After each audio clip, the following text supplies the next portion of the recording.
Vue de loin, c'est une pierre ordinaire.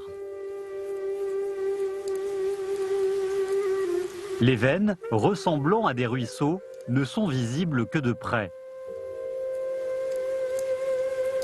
Ces veines rendent cette pierre extraordinaire.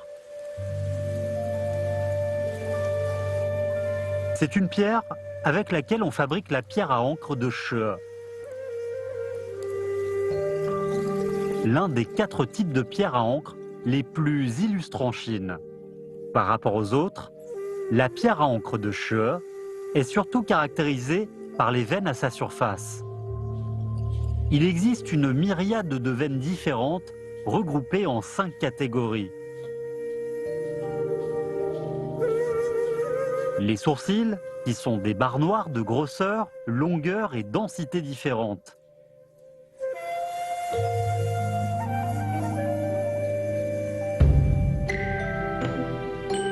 Sur cette pierre à encre, les petits points noirs entourant les sourcils sont des œufs de poisson en raison de leur forme.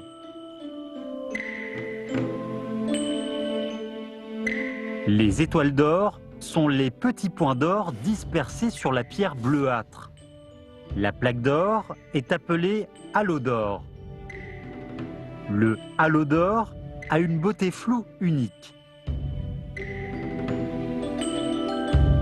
Cette pierre à encre, qui a l'air lisse, est en fait couverte de veines très fines et très denses, connues sous le nom de veines à côte.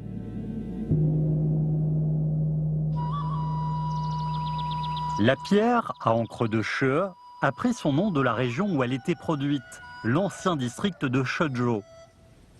Dans l'Antiquité, ce district était composé de 6 bourgs: Wuyuan, Ximen, Yixien, Shexien, Xiuning et Zixi. Les 6 bourgs produisaient des pierres de Shue. Les pierres du mont Longwei de Wuyuan étaient considérées comme les meilleures, mais la mine est en ruine aujourd'hui. Des amateurs y viennent parfois pour rendre hommage. Tsai Yongdian, artisan de la pierre à encre de Shue, en fait partie.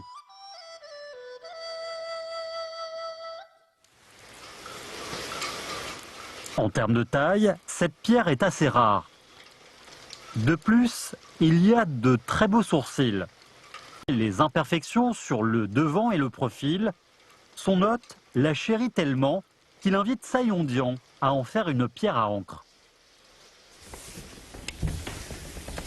Tang Shukun, professeur à l'Institut des sciences humaines de l'Université de sciences et technologies de Chine, est un bon ami de Tsai. La pierre à encre, la poésie, la littérature, la peinture, l'eau de vie, le thé, le sable pourpre, la porcelaine, ces 2 hommes ont tant d'intérêts communs. Chaque fois qu'il vient au mont Huangshan, il prend rendez-vous avec Tsai, malgré son programme chargé, pour discuter un peu en buvant du thé.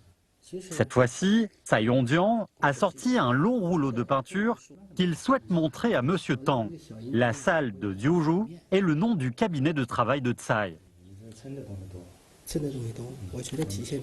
我所画的九如堂是我理想状态下的一个九如堂，是我非常神往的一个地方。但我的画作里面，它没有人住在里面，可能那就是我非常神往的精神家园。我很没有到哪儿。 Pour fabriquer une pierre à encre, il faut d'abord couper et polir le matériau pour en faire l'ébauche. Les ébauches sont divisées en 2 catégories. L'ébauche de forme définie et l'ébauche de forme naturelle. La pierre à encre de Chaosho a une forme définie. La prochaine étape est le dessin. On dessine les motifs conçus sur les bouts. En tant que style classique, la pierre à encre de Chaosho n'a pas besoin de conception. On peut juste dessiner les traits selon le modèle traditionnel dont toutes les proportions sont testées par les lettrés les plus rigoureux des générations précédentes. Après l'achèvement du dessin, Tsai se met à modifier les angles droits. Ce style de Chaosho, apparemment simple, est en fait sophistiqué. La pierre à encre cuboïde a 3 profils inclinés vers l'intérieur. Donc, bien qu'elle ait l'air plate et carrée, elle n'a pas un angle droit. Ce détail, négligé par les débutants, est très important pour la vigueur des traits et la beauté du produit fini. En 1988, âgé de 19 ans, Tsai a commencé à apprendre cet artisanat auprès d'un maître à Wuyuan. En 1995, il a commencé à travailler dans l'usine à encre de Rukaiwen du mont Huangshan. Il fabriquait des reproductions des pierres à encre antiques en étudiant les anciens guides pour la fabrication et les œuvres anciennes collectées par l'usine. 我花了很长时间学习古代实验雕刻，我尤其是看古代的这个砚台遗存，大概已经看过几万方，并且都拿手去看过，也临摹过，是为了学习。 Après le dessin des traits, on peut commencer à sculpter. D'abord, on travaille sur le dos. Au fond de la pierre à encre de Chaosho, il y a une pente qui facilite la tenue à la main et réduit le poids.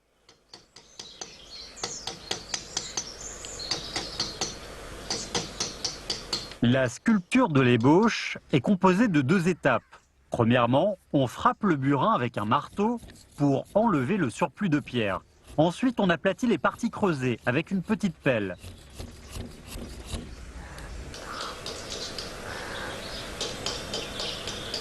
Puis, on passe à l'ouverture de l'étang. On suit la même procédure. Aujourd'hui, tout le processus de sculpture de l'ébauche peut être fait à la machine. Pour conserver la simplicité naturelle, on peut couper avec la machine et finir la dernière couche à la main. Mais Tsai Yongdian insiste pour tout travailler à la main. Chaque coup de marteau et chaque coup de pelle sont une responsabilité personnelle. Le style de Chaosho est un style sans décoration. Après la sculpture, on polit, illustre et ainsi le produit est fini. 简约它不是简单，它每一种造型背后，它一定有它的独特的文化含义。你比如说太史烟，庄重典雅，有一种方正淳朴之美。它放在那里，你看它好像没有任何装饰，但是它会让你安静。它的美会震慑人心。En fait, la pierre à encre de Chaosho implique beaucoup de facteurs culturels chinois. Sa forme simple et primitive se conforme à l'esthétique chinoise traditionnelle. La grande surface, le fond relativement petit et les temps longs et profonds incarnent tout le caractère d'une grande retenue des hommes de lettres. Sans aucun plan proprement dit, elle a l'air droite et majestueuse. Sans aucune ligne droite, elle a une posture raide et puissante. C'est la sagesse de la philosophie chinoise incarnée. Pour un artisan, le processus de fabrication d'une pierre à encre avec toutes les étapes et tous les mouvements est l'équivalent d'une pratique spirituelle. Le ruisseau Lotus, au pied du mont Longwei, n'est ni rapide ni large, mais il a donné naissance à une légende. 端砚陶核最好的材质，现在只有古代传下来的红丝石。现在的红丝石的这个产地跟唐代作为天下名砚的红丝石产地不是一个产地，它根本不是一个产地，只有歙砚。歙砚在最近的这个20年，它获得了历史上最好的材质。 Le meilleur matériau dont parle Monsieur Tang a été découvert dans le ruisseau Lotus. Dans l'Antiquité, les pierres avec les veines, qui n'étaient pas suffisamment subtiles, étaient jetées par les fabricants au bord du ruisseau. Certaines pierres sont tombées dans le ruisseau à cause de l'exploitation ou de raisons géographiques. Depuis des centaines d'années, ces pierres sont restées sous l'eau et ont roulé dans le ruisseau avant de devenir des galets. Comme la pierre de Shue contient diverses matières minérales, comme la séricite, sous l'influence du ruisseau acide, sur la surface de la pierre ou la peau de la pierre, un lustre de perles s'est développé avec le temps. De grands amateurs comme Tsai Yongdian y ont trouvé de bonnes pierres. Les pierres multicolores et variables donnent aux artisans un grand espace d'imagination. En même temps que la sélection des matériaux, Tsai commence la prochaine étape, la lecture de la pierre. Il s'agit de décider du thème, la forme, la composition et même les mouvements du burin en étudiant la taille, la forme, la couleur et les veines de la pierre. Le but est de combiner la forme naturelle et le thème artistique de l'artisan. 一个画家在宣纸上画一张画，可能我的主观思维来决定我的作品是什么样的，但是试验就不一样了，它有它特殊的纹理，它会引导你的创作。 La lecture de la pierre est une étape clé pour transformer la pierre en une œuvre d'art. 我现在还有石头，我过去跟蔡老师一起买的，好像还有1块吧，在他那里，很多年了。那做成什么呢？曾经来讨论过多次，我还请了朋友，也是说对这个领域比较熟悉的朋友一起来讨论，大家坐在蔡老师家里一起喝茶，说做成什么呢？到现在为止，这个石头已经有7、8年了，一个水石，对吧？但这块石头到现在我也没想好做什么。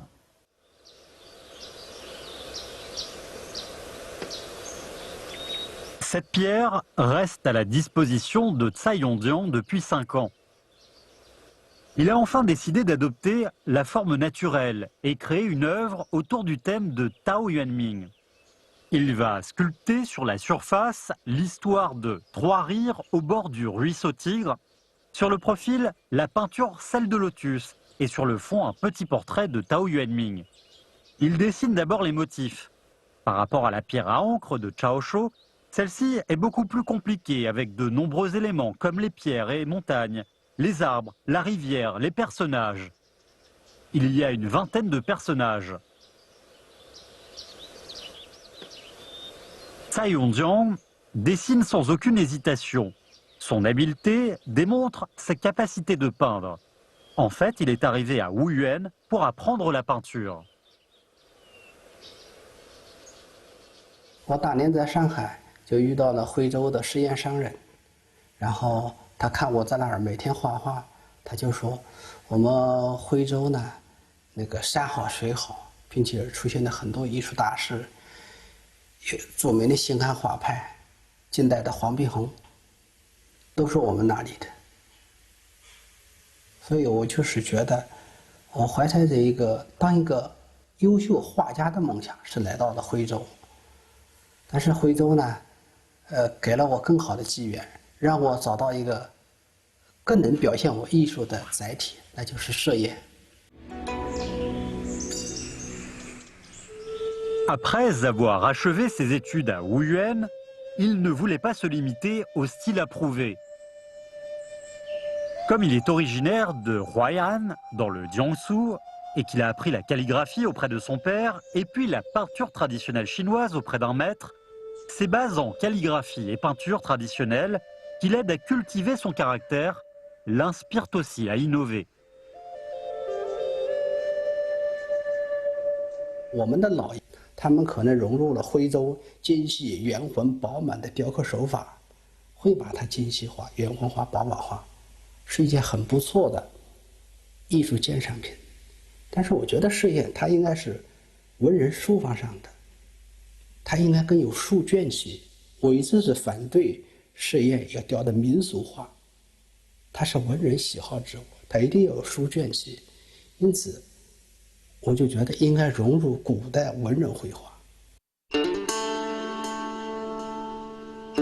Comment intégrer des éléments de peinture délettrée de l'Antiquité dans la sculpture? Alors que Tsai Yondian n'avait plus d'idées, un ami érudit lui a conseillé de prendre pour référence la sculpture fine des pierres de Shoshan. La sculpture fine veut dire un bas-relief très mince, qui présente une finesse qui fait penser à la peinture. À la fin de la dynastie Qing et au début de la République de Chine, l'art de la sculpture fine a été sublimé par Lin Xingqing. Il a suspendu son métier de sculpteur pour apprendre la peinture traditionnelle et est devenu un grand maître. On peut voir ainsi que la sculpture fine est liée à la peinture.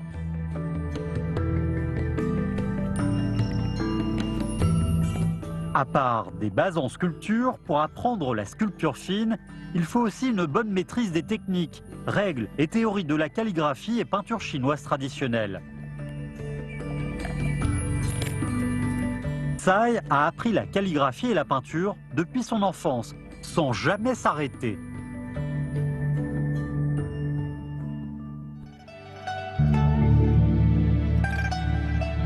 C'est une œuvre de sculpture de pierre de Shoshan. C'est l'effet visuel que Tsai souhaite reproduire sur la pierre à encre de She. 我花了很长时间，大概几年吧，学习这个寿山石的宝印手法。但是如果在砚上，砚的面比较大，它如果一旦大了以后，它这个视觉冲击力不够。 C'est une œuvre de Tsai Yondiang. 4 ruisseaux rentrent au hall. Il a imité des ruisseaux avec les veines de sourcils et a fait de la pierre à encre un patio. L'œuvre est simple et modeste. Sur le dos, il y a une branche de prunier et 2 phrases. Après la sieste, le thé est prêt. Un vieil ami vient me voir au moment où les fleurs s'épanouissent. C'est une pierre à encre qui manifeste le caractère de Tsai Yondiang. Pour lui, le vieil ami est un lettré. Quand il ne travaille pas, il passe la journée à lire en buvant du thé et en brûlant de l'encens. Tsai Yondiang aime lire les œuvres littéraires des anciens hommes de lettres. Il se plonge dans la lecture facilement. Il admire les érudits, leur attitude vis-à-vis de la réalité et des idéaux. Il aime faire de petits portraits sur les dos des pierres à encre. Cela lui a permis de rendre sa technique excellente. 这种刀啊，往往是写着它的功力的最显功力。为什么？这里面不可以重复的，不可以修改。 一笔就是一笔。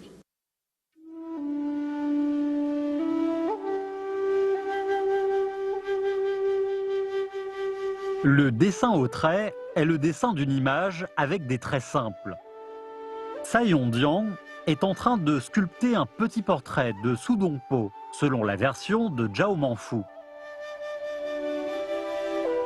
Le dessin au trait exige que les traits soient fins, précis, fluides et vivants, léger ou lourd, comme il faut. Il faut réaliser un effet de combinaison de la force et de la tendresse, ainsi que la combinaison du réel et de l'abstrait. La pierre et le burin sont durs, donc il est difficile d'atteindre les critères susmentionnés. Il est d'autant plus difficile de faire le dessin au trait sur la pierre à encre de She, car sa dureté est la plus élevée parmi les 4 types illustres de pierre à encre.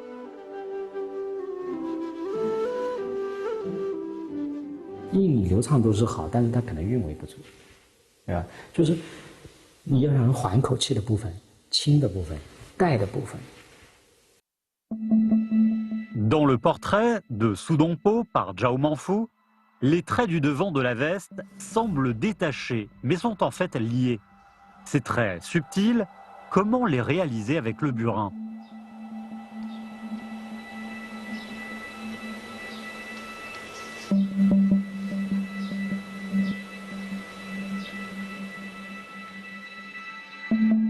On 们顶头这个地方好像重一点，下面重一点，中间虚一点。虚一点表现什么？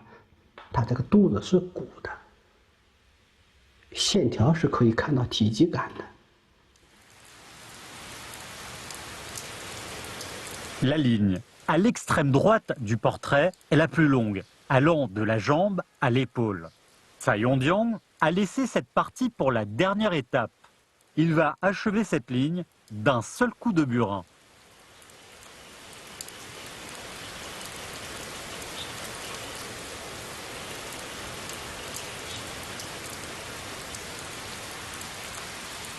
Comment réaliser la combinaison du réel et de l'abstrait en un seul coup de burin? 我在使用线条的时候，它基本上就是我心笔的感觉。它有节奏，有提按顿挫。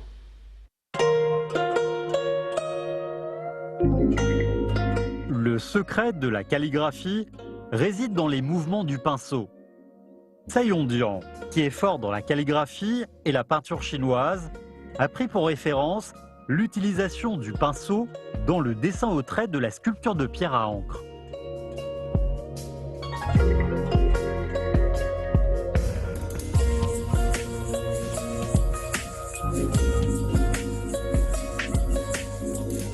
Quand la technique de peinture est intégrée dans la sculpture, les traits deviennent vivants et le personnage devient aussi vivant.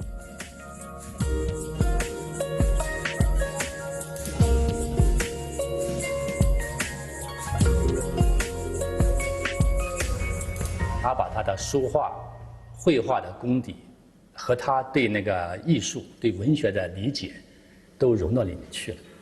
人物可以把他的内心的那种境界、那种淡定、那种文雅、那种高士的那种情怀，从他的刀上去体现出来。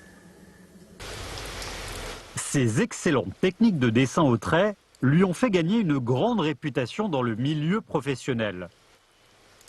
Mais pour lui, le plus grand bonus est que cela résout le problème de l'insuffisance de l'impact visuel une fois la technique de sculpture fine introduite. 我们如果把博弈放大了以后，如果纯粹都是那种柔和的，我们就会觉得看到可能我们是大东西，应该要离远一点。它不像这个小印章拿到手，我们可以这样看。砚台离人的话，基本上是2尺以外，可能我们再看的就有一点糊了。我们如果说是加上线条以后，它在2尺以外，它一眼就可以看得很清楚。如果说拿到近处看，它一样可以耐看。Cette pierre à encre, la Réunion au pavillon des Orchidées, est inspirée par l'histoire de la Réunion au pavillon des Orchidées à Shanyin de Wang Xizhe et d'autres hommes de lettres. C'est l'un des chefs-d'œuvre de Tsai Yong-dian. La peinture chinoise traditionnelle utilise le procédé de crevasse pour mettre en valeur la structure, les veines et la texture des pierres et montagnes. Dans la sculpture du sceau de pierre de Shoshan, la sculpture fine est combinée avec la texture naturelle de la pierre. Cela montre la beauté de la montagne. En revanche, la sculpture sur la pierre à encre, la Réunion au pavillon des Orchidées, est plus compliquée. 雕刻的这些皴法的话呢，我首先用圆刀把它雕成柔和的皴法，这种皴法，然后再用油石、砂纸把它磨得很细，细了以后再走线条，单线的皴法走多了不好看，在山石上雕出来以后，他会觉得很乱，太少了，它又撑不起这个山石的结构。我绘画画一棵树，我点到哪儿，我可以画到哪儿。印章上面呢，雕一棵树，我可能就像那个绘画一样，有很多随意点染。但是我在这个砚台上呢，我会把那些结构啊、外围结构，我会把它统一化。我不太喜欢把它散开，我在统一的里面，然后会刻上枝干，刻上结构，我再刻上叶子。Les anciennes pierres à encre portant le thème du pavillon des orchidées ont des motifs linéaires, ce qui rend les éléments rigides, que ce soit les pierres, montagnes, pavillons, arbres et fleurs, ou les personnages.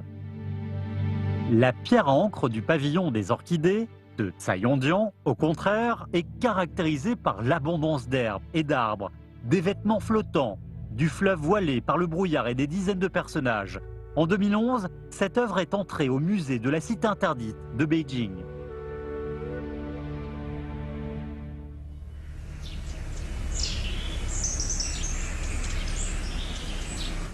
Le dessin de cette pierre à encre fini, on passe à la sculpture.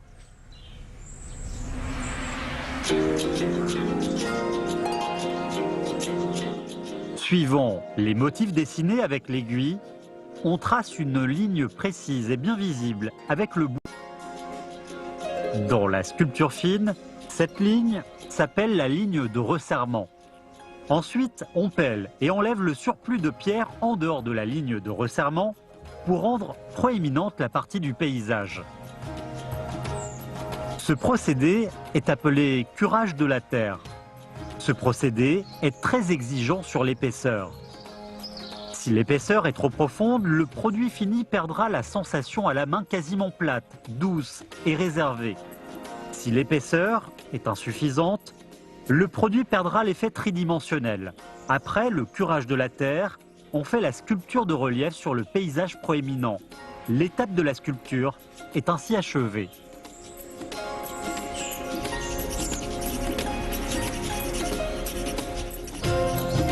Le curage de la terre sur le profil est à mi-chemin.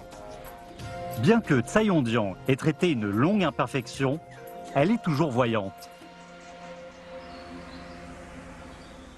如果是印上，我一定会把它切掉，绝对不能给以后这个砚台留下遗憾。如果不是印上，仅仅长一点金格，对它的使用不产生多大影响，只有审美上产生影响，那个我会，这样的石头我会去雕刻的，没问题的。这种金格也是给我提供了一个创作机遇，化腐朽为神奇。 Nous allons voir la transformation miraculeuse.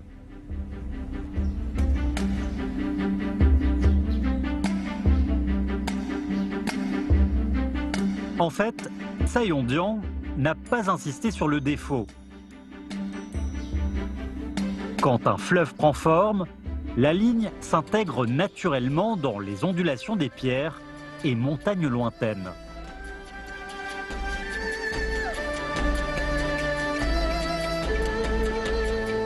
Seul un artisan de pierre à encre de cheux ayant une connaissance profonde sur la poésie, la littérature, la peinture, le sceau et le burin peut créer des œuvres comme celle de Lotus ou la Réunion pavillon des orchidées.